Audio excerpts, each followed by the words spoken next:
Comme un aigle qui regarde la direction de l'air. Ensuite, il déploie ses ailes. C'est ça qu'on appelle le vol plané. L'aigle ne vole pas, il plane. Apprends à garder le secret jusqu'à ce que le temps soit propice et l'atmosphère propice. Tu ne dois pas dire tout ce qui se passe dans ta vie dans le moment même. Tu dois attendre que la bonne saison soit arrivée. Toute information n'est pas pour tout le monde. Et je dis cela pour beaucoup d'entre vous qui ont des liens familiaux très forts. Si tu te cognes la jambe, même ton oncle au village doit savoir que tu t'es cogné la jambe et tout le monde appelle en concert et dit désolé. Tu as mal à la tête avant même que tu le saches. Ton cousin éloigné de 3e degré a entendu dire que tu as mal à la tête. Ce genre de vie va t'emmener en misère. Et Marie a gardé ces choses pour elle-même, la Bible dit. Et la Bible dit aussi, place un gardien devant ma bouche. Cette bouche me met dans le pétrin. La Bible dit, une parole prononcée en temps convenable est très bonne. Tu as des colocataires, Dieu fait quelque chose dans ta maison, mais tu allais dire aux gens combien ta maison était mauvaise. Et maintenant, Dieu change ta maison, mais l'impression que tu as déjà répandu autour de toi et que ta maison est une tombe. Jésus-Christ est mort, mais combien de temps il a été mort? 3 jours, non? Certaines personnes passent leur temps à répandre des rumeurs. Oh, tu sais que Jésus est mort, tu sais que Jésus est mort. Or, il est déjà ressuscité.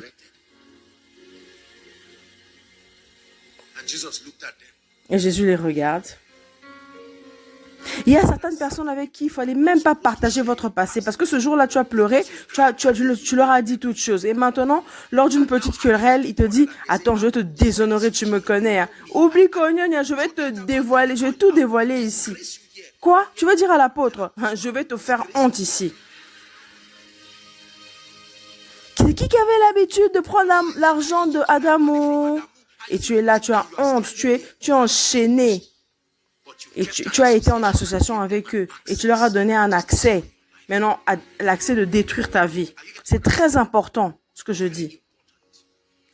Dans l'ancien temps, quand il voulait qu'un roi révèle un secret, il trouvait une belle femme et cette belle femme séduisait le roi. Elle prenait du vin, après avoir bu beaucoup de vin, elle l'attirait à coucher avec lui et lui posait toutes sortes de questions. C'est ce que Dalila a fait à Samson. Samson connaissait cette règle. Manoah avait reçu une instruction. Et aussi longtemps que Samson gardait le secret, il dominait. Son pouvoir en tant que juge en Israël était à la merci de ses relations. Des relations...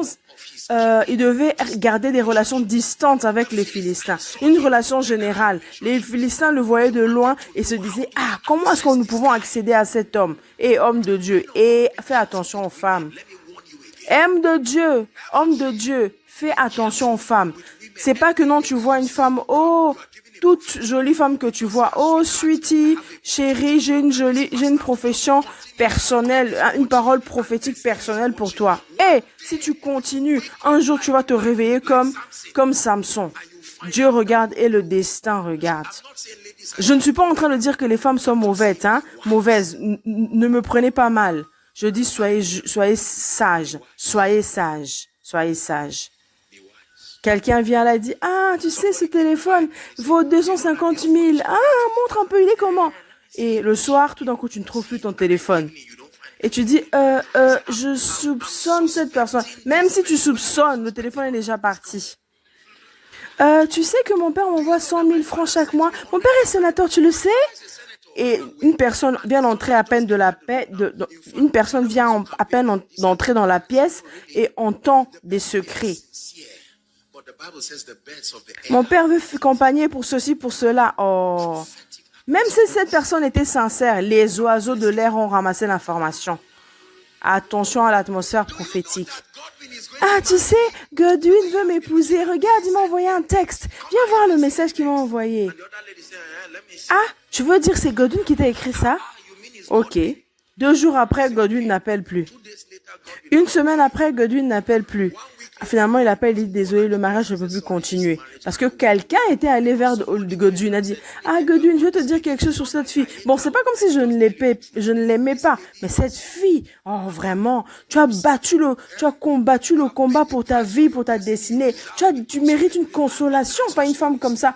Et il raconte n'importe quoi, toutes sortes d'histoires. Même cette personne qui est en train de parler, elle pourrait être en train de croire qu'elle est sincère, mais une atmosphère prophétique la pousse à faire ce qu'elle est en train de faire. Vous n'avez pas constaté qu'il y a des amis qui ont rejoint certaines associations et tout d'un coup, ils commencent à être différents. Il y a de l'orgueil, il y a la colère. Et vous comprenez qu'il y a quelque chose qui s'est passé. Il y a des gens qui te saluaient normalement. Maintenant, ils te disent « Salut, j'ai entendu que tu es un pasteur, vas-y, donne-moi un peu d'argent. » J'ai vu des gens qui me parlaient normalement, me saluaient normalement. Mais là, ils me voient, mais ils prétendent de ne pas me voir. Après, il dit, ceci aussi est un apôtre. Ah, tu ne comprends pas. Tu t'exposes à des atmosphères qui éliminent la moralité de ta vie. Certains d'entre vous s'exposent à des atmosphères. Par exemple, il y a des gens qui respectaient leurs paroles jusqu'à ce que quelqu'un leur dise, continue à te comporter comme un légume. Laisse tes parents te pousser à faire n'importe quoi tout seul. Un jour, réponds-leur. Et ce jour vient, ton père te parle et toi tu dis, écoute papa, c'est pas comme si je ne pouvais rien faire, mais je te dis simplement papa, ne me tente pas. Et après avoir répondu comme ça, il n'y a plus d'allocation pour toi. Les parents t'ont chassé de la maison prématurément.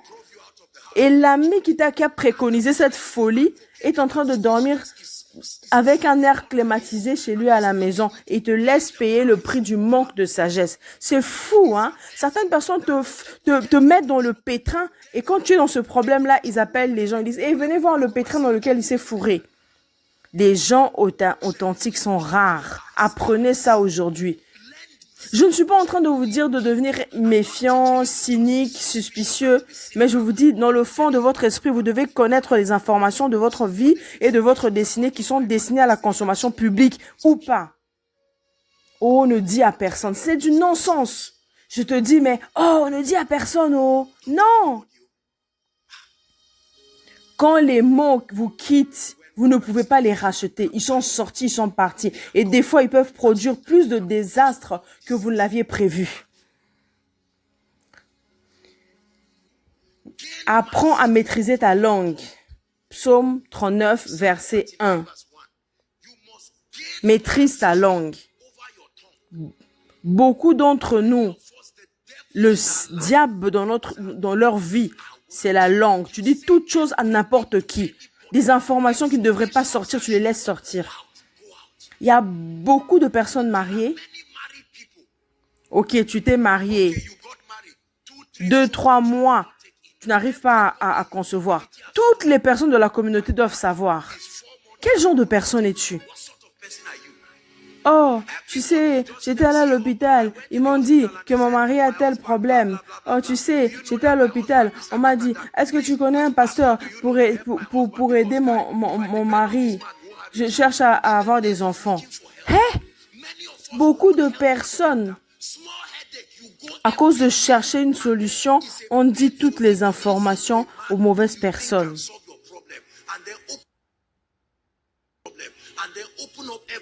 Tu racontes toutes les choses à quelqu'un et à la fin, la personne te dit « Oh, je suis désolée, je ne peux pas t'aider. » Mais la personne a reçu toutes les informations déjà. Les gens doivent se qualifier pour avoir de l'accès à ta vie. Tu ne peux pas juste ouvrir ta maison comme ça. Une personne qui n'a pas de contrôle sur sa bouche, c'est comme une ville sans forteresse, sans défense. Est-ce que Dieu nous donne la sagesse ce soir? Tu dois apprendre quand parler. Tu dois savoir quand tu peux parler. Tu ne peux pas dire tout à tout le monde. Il y a des gens qui sont pressurisés, qui ont des pressions des amis. Dis-nous tout. Alléluia. Un jour, je conseillais une dame. Elle avait un problème qui la dérangeait. Je ne sais pas à qui elle avait raconté ça. Elle venait demander de conseil Et un de ses amis m'a envoyé un message. Oh, monsieur, je te dis, cette femme qui vient pour le conseil, elle a ça et ça et ça et ça. Ben, fais comme si je t'avais rien dit, mais je te dis la vérité. Et quand la femme est venue vers moi, la première des choses qu'elle est venue, elle est venue me dire ce problème. Et je me suis dit, mais si alors j'étais une mauvaise personne avec toutes les informations de cette femme, soyez sage, soyez sage. Dans ce Nigeria, plein de mauvaises choses, soyez sage. Quand tu découvres que tout d'un coup, il y a des assassins qui viennent dans une maison et vident une maison, est-ce que ces assassins ont par hasard deviné que en ce moment-là, il y avait telle chose dans cette maison? Il y a des gens qui parlent au téléphone. Allô, Sam, est-ce que les 10 millions sont arrivés? 2 millions sont déjà ici, mais 8 millions manquent encore. Non, non, non, non, j'ai besoin de 10 millions tout de suite. Tu es en train de parler, tu donnes toutes les informations à tout le monde. Et tout d'un coup, la personne va quelque part et va se rendre compte que, oh, il y a de l'argent qui manque. On va l'appeler, on va dire, ah, monsieur, on ne sait pas pourquoi, on a un petit problème. Les gens commencent à venir à te demander de l'argent. Parce que tu ne peux pas te taire. Tout le monde sait que tu as de l'argent. Alors, ils viennent tous te demander de l'argent. Ta fille veut te marier. Ta femme a un problème, tu vas dire, tu parles au téléphone, tu parles fort. Sa fille veut se marier, ma femme a tel et tel problème, je sais pas c'est quoi, mais le médecin a dit ceci. Tout ce que tu racontes, les gens entendent au téléphone. Et ta femme est là, elle est embarrassée. Ta fille, la même chose.